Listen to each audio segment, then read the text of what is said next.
Hello and welcome. I am your host of What Are You Reading? What Are You Writing? Author Karen E. Osborne. I have five novels out. The latest is Justice for Emerson. I am so glad that you're here. This is a space for readers and writers to come together and talk about books. So I'm always so happy when we get to talk to people that I have a lot in common with. I don't know if you're happy with that. I am. Today, you get to meet Debbie Wastling. Hey, Debbie. Hello. Debbie was raised in Yorkshire, England. She's a Brit, and she's a writer of British historical fiction. But she lives in LA. So then go figure. She started writing in high school when she wrote her first produced play. We're going to talk about that. Going on professionally to direct over 75 musicals and plays. And she's also created fresh new music herself. She's created music. Lately, grant writing has been her forte for arts education.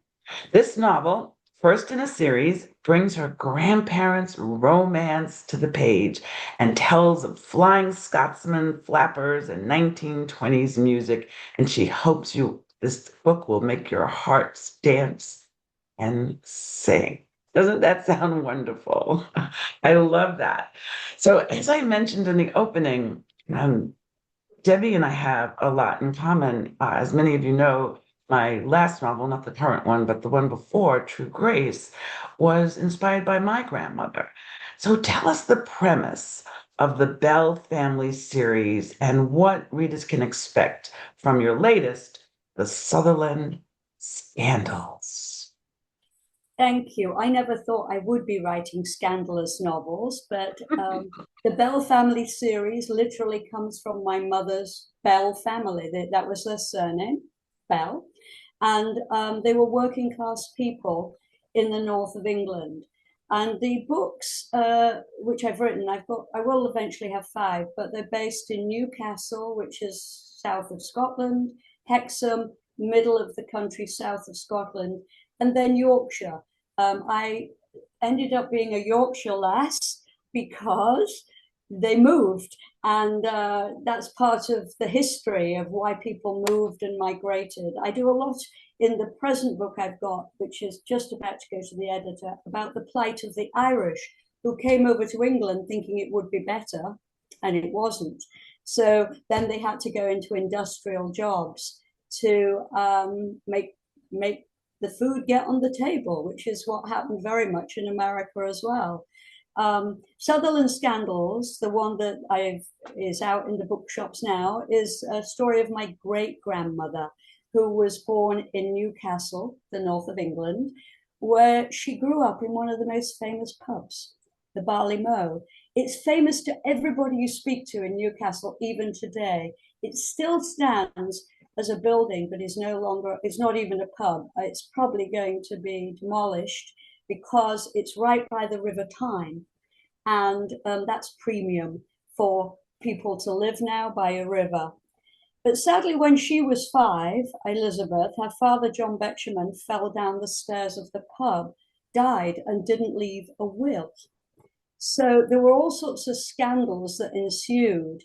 And the first one she was aware of, she was about five or six, was that John Benjamin showed up. And she's like, who's this? He's got the same name as my dad, John Sutherland. He was the firstborn son that nobody had really talked about. And they'd sent him off to farmland in Hexham. And he came to the family causing havoc to the family pub.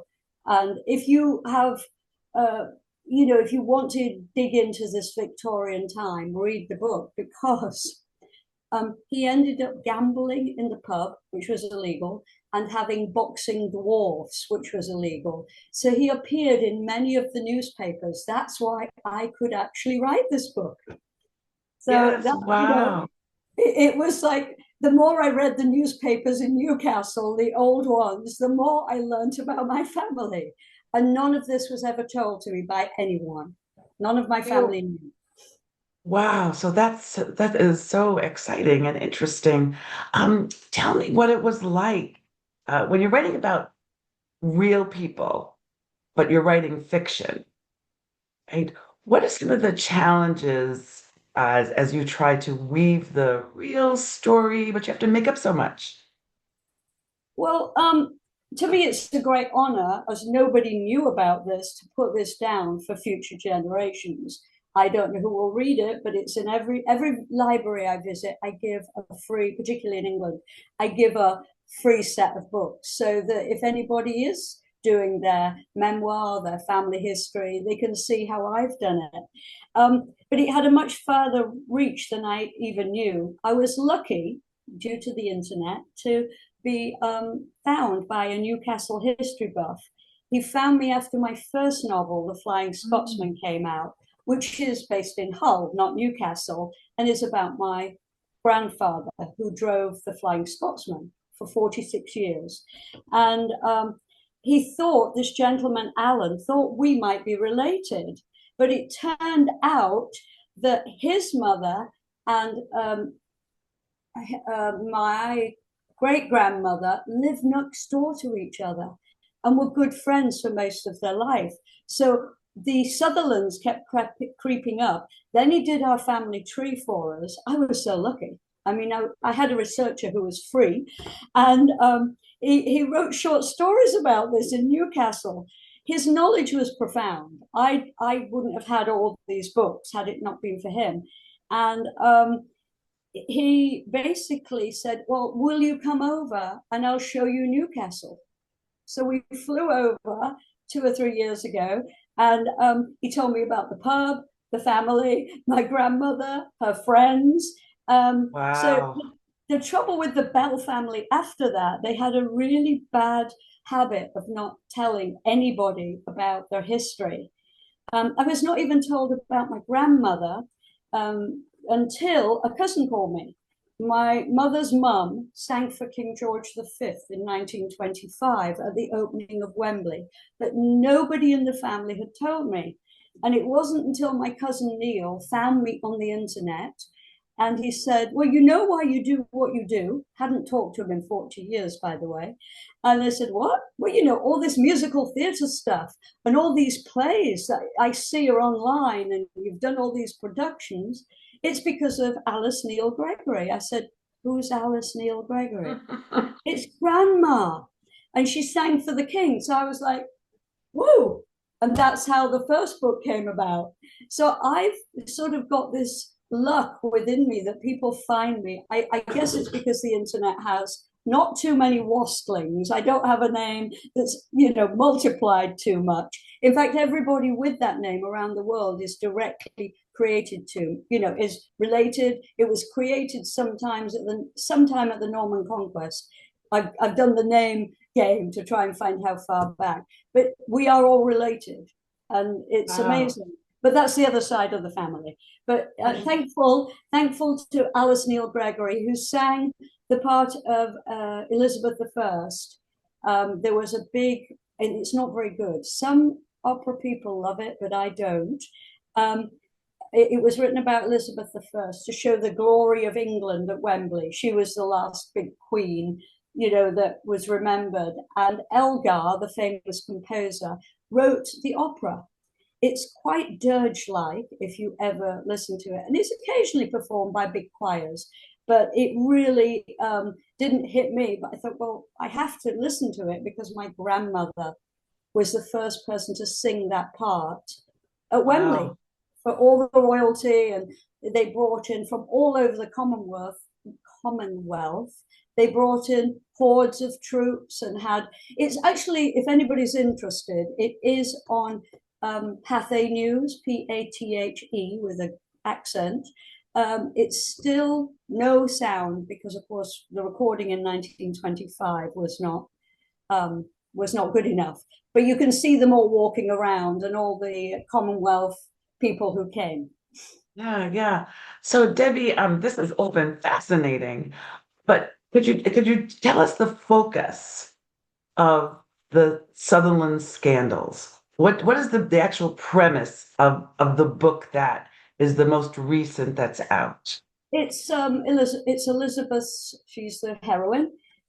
She joined the suffragists because she needed a job, not because I think she was then politically minded. She was about Mm, 18, 19, and she designed the posters for them. So if there's any Newcastle posters still around, Grandma, she would put them up for events and when they were marching and when they had meetings. And she learned to be sort of a semi printer in the early days with those huge machines.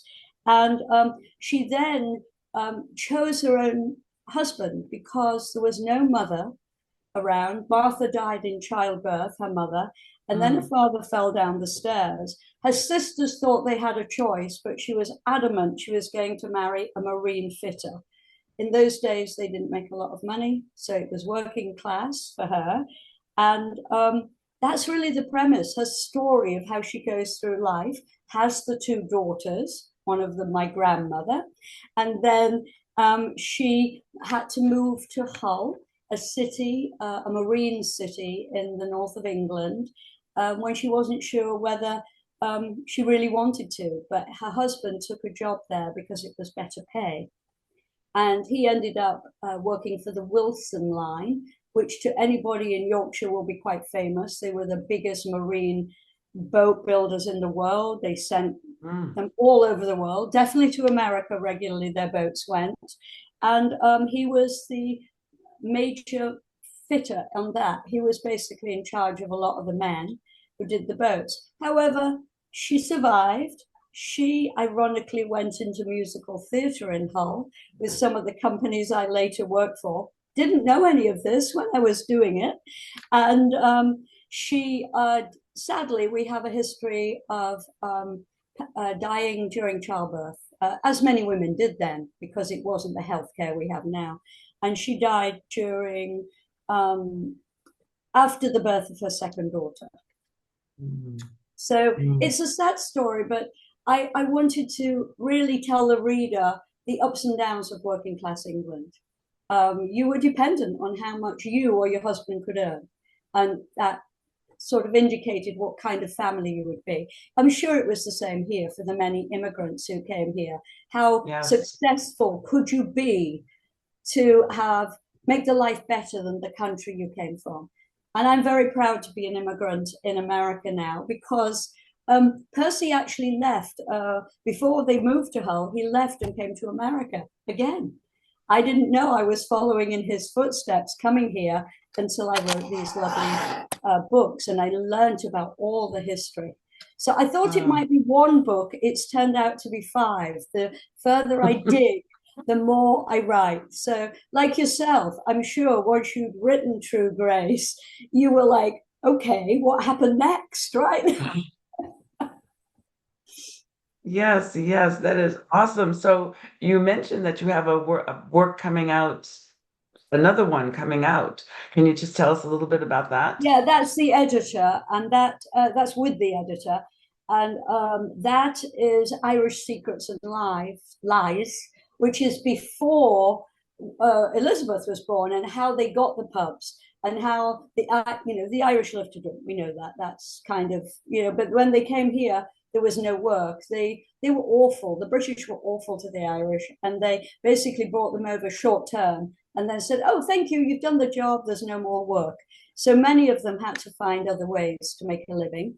And John Sutherland became a brewer, and he then took over the pub of my great great grandfather, two greats, who had started a pub by the River Tyne, the Barley Mow.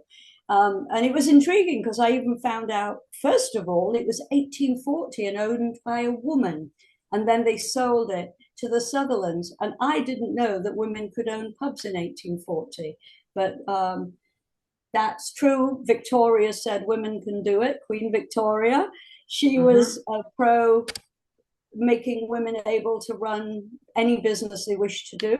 And that was way Mm. back in 1840. So Wow. it was a good time if you were an intelligent woman who could get on and wanted to work hard. Um, So, as I say, I was very naive about the fact I didn't know my family history on my mother's side.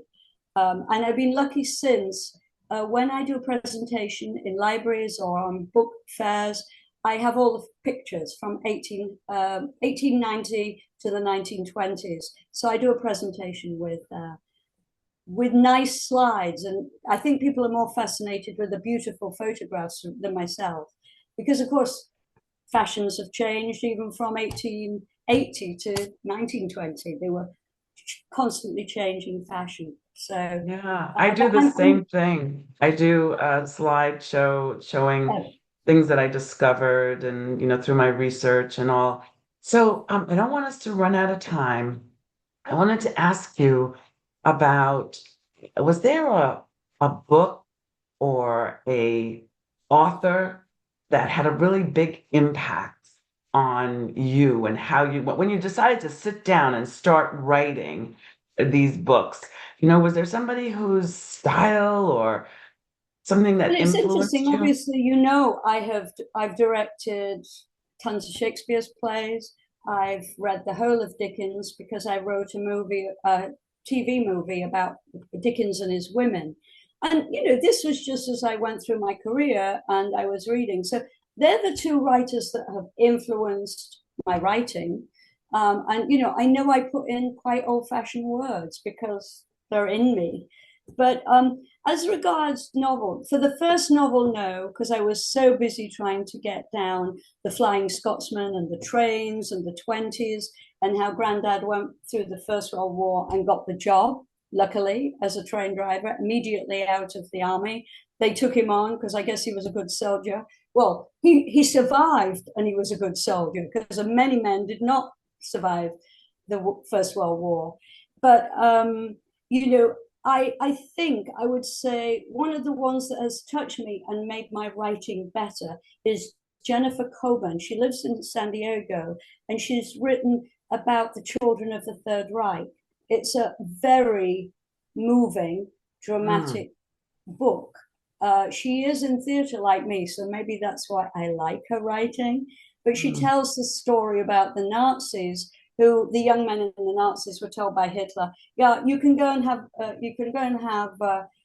dealings with the ladies up the road. They're all young women who are going to make the Third Reich stronger. And so these women were impregnated. And she writes about it quite truthfully because it's in her family history. Her family came from Middle Europe. And so she was determined, like me, to tell the story. And just like yourself, to put it down. And I love the book. It won't be everybody's taste. And then she's got a follower recently as well. But The Children of the Third Reich is the only book I can say made me cry. I had to stop reading because I mm. couldn't believe. I knew it was true because I'd seen her speak on it in San Diego. She told me about all her history. So that's the book that's moved me the most since probably childhood when I read. I was a great reader. I went to the library with 7 books, the total you could have out, and I had them read by the next Saturday. So I guess you say I've been in preparation for this. Something you and I have in common also. Every week, 7 books was all I was allowed, and I would bring my 7 books home. I'd get them all read, take them back, get the next 7 books. Absolutely. So, in addition to thank you so much for this wonderful Thank conversation you. and so much rich history. And folks, you can find all of Debbie's books in any place that you buy books, any place that you borrow books. You can find it on Amazon and Barnes and Noble, in your library, in your local independent store. If people want to be in touch with you, Debbie, if they want to find out more about you, and follow you, where can they do that?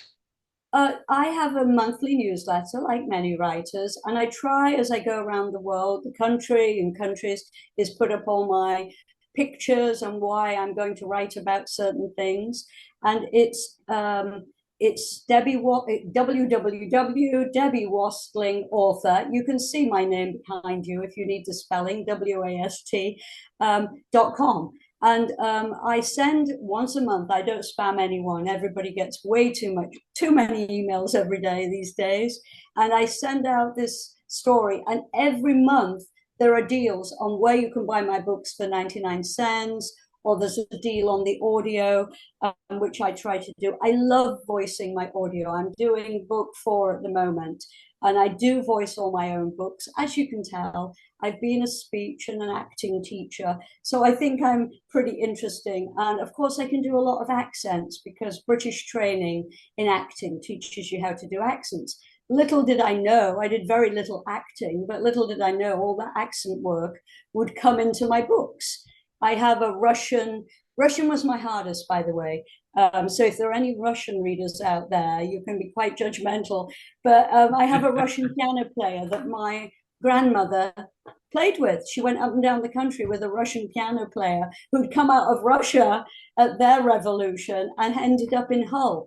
Again, I'm meant to be in the music business, the writing business, all because of grandma and genes. I think you and I probably have, we've got everything from our genes, right? Yes, yes. I know that you guys have been totally delighted. I have been and intrigued by Debbie. And I hope that you will follow her. You'll sign up for her newsletter on her website, and that you will tell her when you get a chance that you met her on What Are You Reading? What Are You Writing? Thanks, everybody, for watching, and I'll see you next week. Bye.